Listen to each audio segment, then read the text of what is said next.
Hey guys, and welcome to the Working Money channel. So I've been alerted here by one of my viewers, EHI, here on Twitter, posting this. Some scammer is trying to pretend to be me. It's not the first time, probably won't be the last time. But if you see this guy here at Working Money channel, two zeros, I think that is, 2 zeros in the name. Please, if you guys can, block this guy, report this guy. As you guys can see, he's already blocked me.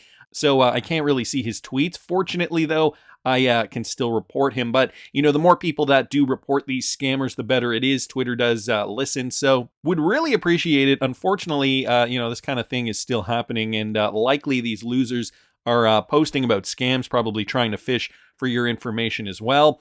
And hopefully not sending DMs pretending to be me. Anyway, just wanted to thank EHI here for letting me know that this battle is relentless. There's always going to be scammers in the space, so just be careful, guys. I've got Bitcoin up here on the daily chart, $16,600 per BTC. Nothing really spectacular with regards to any kind of significant moves for Bitcoin or XRP, really. XRP is trading at about 34.4, so a little down from yesterday, but, still just kind of chopping sideways. And I'm worried that this is what we're going to see for a while before we get, really great positive news from a potential SEC Ripple settlement or something similar. I think at that point, definitely we're going to see a FOMO pump if that is the case. But we're really hoping for a sustained move to the upside. And, there are a lot of reasons why the SEC lawsuit, a favorable conclusion for Ripple, why that would in fact help the price of the XRP token. For various reasons that are, I think, quite obvious. It would also help, largely the cryptocurrency industry as well, or the cryptocurrency market. This is the total market cap right now, hovering at about 761 billion, just kind of hugging this support line, as we've seen, as we broke back down back in June of 2022, rebounded off that, and have now been flirting with that level for a while.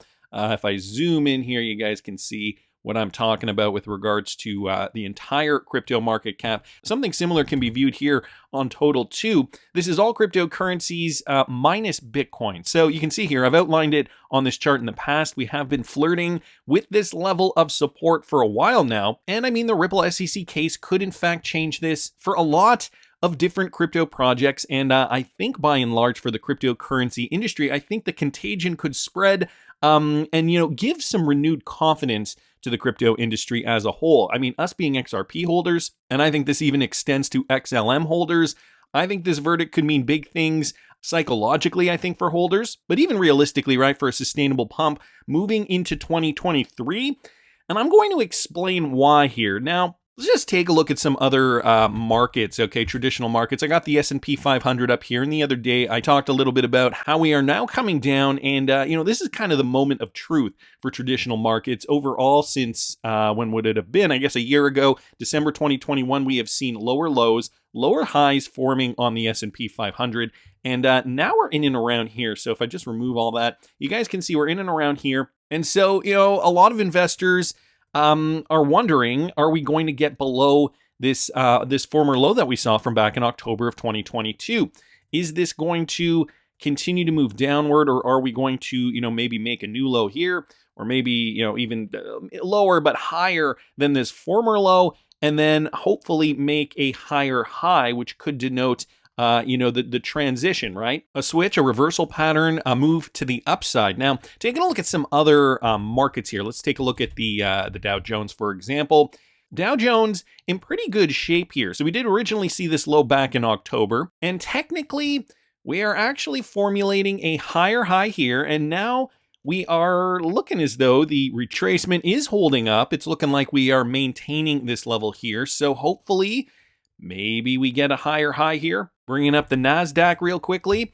NASDAQ, another large market in the United States. A lot of the tech companies are listed on the NASDAQ. So here we've got the NASDAQ, guys, and an even better looking pattern, in my opinion, here. We found that low back in May of 2022. And on the daily, this larger time frame, it's looking as though we are finding ourselves shaping that inverted head and shoulders pattern, okay? So you guys can see the shoulders, the head dip to its lowest part, second shoulder forming, making higher highs as well, okay? Higher lows even, right? With this low down in and around here. So higher lows that we have been forming since May. So guys, this is positive. So we got the NASDAQ looking good. We got the DJI still looking, okay. Just going back to the DJI real quickly too. If we throw a Fibonacci on there real quickly, we can see we did retrace to the 702. Sometimes that does mean that we will, in fact, fall further down. It's kind of a wait and see because we've also seen the higher high. Hopefully this is a higher low. So on the one hand, we've got some positive indicators, but guys, we still have to be careful. We cannot be fooled because macroeconomic factors, they may be telling us a different story. So I'm going to get into some of those in a second. Some positive points though, okay, with regards to XRP usage. So despite the lawsuit, despite the fact that we are not seeing the kind of XRP usage that we could be had there not been a lawsuit, let's say, for example, Michael Branch bringing this to our attention, according to data provided by Whale Stats, XRP was one of the most used smart contracts among top 90 BNB holders yesterday. So guys, just check this out, okay? At one point, XRP turnover among this group of investors unexpectedly rose by 241.5%. In doing so, the asset gained 2% of the total, with BNB, BUSD, and various BNB chain wrap tokens traditionally accounting for a large share. But instead, we got XRP in here, number 6, most used smart contracts for the top 90 biggest BSC whales today. So you guys can see here on the Binance Smart Chain, XRP is listed in and amongst all these other coins. And the largest growth, if you guys can see here, 241% roughly, compared to what would be the second largest here, BSC to USD, 149.87%. Interestingly, the trend continued today, with XRP remaining in 6th place. Among BNB's most used smart contracts, its usage fell 83% over the day, but it still had a chunk of 0.64% of the total. It was later reported by the same Whale Stats that XRP is in the top 10 purchase tokens among the 2,000 largest BNB whales today. So, BNB coin and Binance, Binance has got a lot of users. In and amongst the top 2,000 largest BNB whales, XRP was still one of their top 10 tokens. So, that's got to tell you something. At least that's my opinion. Mr. Hubert here also posting this, okay? Isn't it interesting that not only the new lead plaintiff in the Zakinov versus Ripple case is an Ethereum maxi, but also his lawyer, okay? Oleg Ekhotonovich, I butchered that, I'm sure. Why, of all people, are the Ethereum folks, the ones who got a free pass from an illegal ICO, so obsessed with stopping everything else? So this is news. Zakinov, I talked a little bit about the Zakinov case. This happened in 2018, and it was dropped. He stepped away from it. Allegedly, he was upset that his XRP went down in value, and so he decided to, take it upon himself to sue Ripple. Well, now we're finding out that he is in fact an Ethereum maxi, and so is his lawyer. Oleg Elkonovich is in support of lead plaintiff Bradley Sostak, the lawyer here suing Ripple. And what do we have over here? Okay, so we've got some screen grabs from Twitter. Got myself Oleg.eth as a holiday present, and this was back from December of 2021. It's going to be a big year. So, Ethereum maximalist, perhaps. Here's another exchange here on Twitter from Oleg, and it's looking like in this exchange he's defending the SEC's position on who they decided to sue and why. In the future, the Ethereum free pass will be historically classified the same way that JP Morgan's corrupt attempts to monopolize rail infrastructure and energy supply in the 19th century is today. This is a crystal clear monopolization and control attempt by America's largest bank. So interesting to point out here. Wanted to thank Mr. Hubert on Twitter for just mentioning that. Conversely, guys, we've got this study, and it's looking like it's coming out of a university in China, Zhengzhou University of Light Industry, in collaboration with Industry of Innovation Research Center. And this was just published this year, okay, late November 2022, so only a month ago. Blockchain-enabled cross-border e-commerce supply chain management, a bibliometric systematic review. Now, I've got the report up here, and it is linked in the tweet thread here. So ISO 20022 on Twitter, he posted it down in here. Let me read you guys some of this. So just with regards to, cross-border payments and the introduction of this, let's not forget it's from Zhengzhou University in China, okay? So let's think of it in a Chinese context. The cross-border e-commerce facilitates access to products and worldwide services, and it has become a prevailing consumption form in the Chinese market specifically, driven by the diversified e-commerce platform, modern logistics distributions systems, and effective operation management. An important feature of cross-border e-commerce is the worldwide network. Regardless of place, one can participate in electronic shopping. However, there are still some inevitable obstacles hindering the development of cross-border e-commerce due to the discrepant cultures and habits, and the fast delivery to online consumers is one of the crucial factors for further development of cross-border e-commerce due to time-consuming international logistics. So, I mean, talking about the logistics here, getting into some deeper stuff, the long-distance transportation is usually time-consuming for cross-border e-commerce business. The effective supply chain management innovation practices contribute to performance improved for cross-border e-commerce due to effective operations management.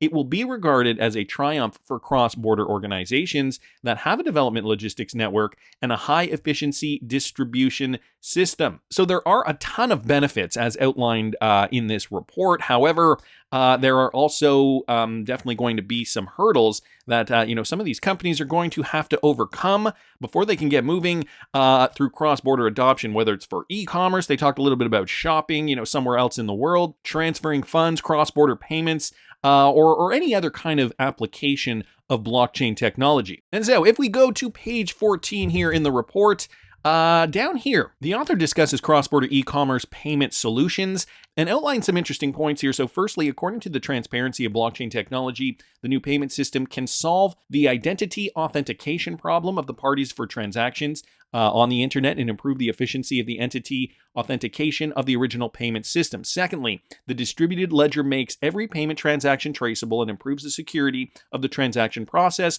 Thirdly, the decentralized characteristics of blockchain technology can improve the payment efficiency of cross-border e-commerce payment systems. Notice how they mention that it is decentralized here, or rather they're explaining or defining a decentralized system. Simplify the payment process and improve the rate of capital transfer. Now, the next thing in here they talk about is the Ripple protocol. So the Ripple protocol, as a new protocol for international settlement, is widely used in distributed cross-border e-commerce payment systems due to blockchain technology adoption. The Ripple's cross-border e-commerce payment system is associated with its network through a gateway, facilitating the real-time payment for financial settlement institution and banks. It is achieved through the Ripple network, thus enabling global real-time and decentralized cross-border payments. They also talk a little bit about the last mile problem, which I know Brad Garlinghouse has also mentioned quite a bit. So I thought that was kind of interesting. Wanted to give credit to ISO 20022. Let's do it here on Twitter. Ripple, new protocol for international settlement outlined by this Chinese paper particularly. It's one thing when we're getting reports from the West, but as China grows, as its economy is growing, and as they're developing their own technologies, the fact that, there are people studying this, people in education, identifying the Ripple network as a blockchain network solution is certainly something to consider. And again, this report was just from last month. So interesting news there. Wanted to keep moving, guys, because this all ties in. China, an important part of the economy, and to a degree, somewhat of a financial enemy. I'm going to say enemy lightly here. Financial, economic enemy, adversary, maybe, when you compare it to the United States, or when you think about it in the context of West versus East. We've got the BRICS countries, of course, Russia, China, India, just to name a few. They're working together to create a new financial system. Dollar debasement is also becoming very prevalent. And so, what is 2023 going to bring? We've already taken a look at the markets, and, we've taken a look at some cases that could, in fact, bring the market up again. However, it's not guaranteed yet. We're still in a place of concern. There are still question marks and cloudy skies looming overhead. And, if I didn't know who this woman was, I would take this with a grain of salt. But when you have influential characters here like Kristalina Georgieva, saying to us, basically projecting, she is the head of the IMF, projecting, telegraphing, perhaps that 2023 is not going to be a good year, maybe she knows something. My message is the following. 2023 is going to be a difficult year for the world. And the silver lining can only be that we use it to transform our economies, that we accelerate change that will underpin sounder prospects for growth, and that we, the IMF, fully recognize our responsibility to be a force for good, and a force we will be. All of us. All right, an interesting, a little bit of a speech there from Kristalina Georgieva of the IMF. I wanted to point out one part that she mentioned kind of near the beginning here. The silver lining is we can use it to transform economies and accelerate change. That is good. Even though 2023 is going to be a difficult year, they're going to use the opportunity, guys, to transform economies. Now, if economies are collapsing, how do you transform economies? How do you, take the bull by the horns, the proverbial bull by the horns, and how do you transform these economies? So I just wanted to kind of look into it a little further and, to see if other people are on the same page with this. Will 2023 be a year of economic crisis? I mean, we didn't think 2022 is that great, but 2023 could in fact be worse. Multiple plausible scenarios may trigger what would qualify as an economic crisis in 2023. So they talk a little bit about the war in Ukraine, if it accelerates further, or tensions with China for example, with Taiwan, intensify, supply chains may be affected. So, all things that are, affecting the traditional economy, purchasing goods and services. Cyber attacks can disrupt key factors at any time, anywhere, with potentially significant repercussions. And since the financial system is as fragile, dangerous, and distorted as it has ever been, perhaps even more so, a crisis there is certainly possible. Regulators have reportedly missed opportunities to reform the system since the collapse of 2007 to 2009, making it clear that further crises will come.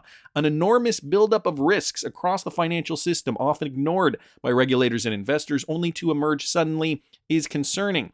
Many European banks already appear quite weak. According to a 2018 study, off-balance debt levels have grown since 2007. A recent report shows that there is $65 trillion in hidden U.S. debt in foreign exchange markets, a much larger number than prior to 2008. So all things kind of spelling perhaps a liquidity crisis. Let's keep moving along, because not only that, the World Bank, guys, the World Bank is also saying there is a recession risk in 2023 amid simultaneous rate hikes. So as central banks across the world simultaneously hike interest rates in response to inflation, the world may be edging towards a global recession in 2023 and a string of financial crises in emerging markets and developing economies that would do them lasting harm, according to a comprehensive new study by the World Bank. So basically echoing the same sentiment, and it's, a result of these increasing rate hikes that they're, blaming on central banks. The central banks obviously have their reasons to do this, but, again, this is just reiterating that it could be a tough time. And so I'll link this in the description for you. This was from September of this year. And so, even if you just, do a quick Google search, you find all kinds of results here, like legendary investor Sam Zell warns of liquidity crisis, says odds of economy going into recession are very high. Another one here, amid liquidity crisis, 2 banks tighten limits on card withdrawals. We got central banks will be forced to pivot in 23. Increasing new interest rates is critical to combat rapid inflation. So there's the inflation issue, of course, and these banks are increasing rates to combat that. But then that triggers a new problem, a liquidity crisis. Hidden leverage poses $65 trillion economic challenge as experts worry what could trigger the next market collapse. So a lot of doom and gloom in this, the first page of a Google search, thinking about liquidity, how it is drying up. Wanted to touch on this article too. Okay, legendary investor Sam Zell warns of a liquidity crisis if things do continue. And he was interviewed here. I will link this in the description if you guys want to watch the interview. Just going to read you guys a transcript here of part of the interview. Equity Group Investments founder and chairman Sam Zell voiced his disapproval of the Fed's inflation strategy Thursday. And so he said Jerome Powell missed the boat on inflation, allowing super low interest rates to exist for way too long. Here's what he said: what we're dealing with here in a situation where I think the Fed misses the boat and allowed super low interest rates to exist for too long. The Fed finally woke up and started taking liquidity out of the system and raising interest rates. I think that's very much called for. The real question is, did they raise them fast enough to slow down the process so we don't have to go too much higher in order to get the results we're looking for? Obviously, the results we are looking for are a reduction in inflationary pressures, which we've seen somewhat so far, but I'd say it's really too early to declare it a victory. Ultimately saying a liquidity crisis could in fact still occur, and that is going to trigger a pretty deep recession coming into 2023. But the IMF is stating, we could transform economies. This is going to be good. And if you guys believe that the powers that be have control over this entire financial system? Well, Kristalina Georgieva is on their team. She could in fact be telegraphing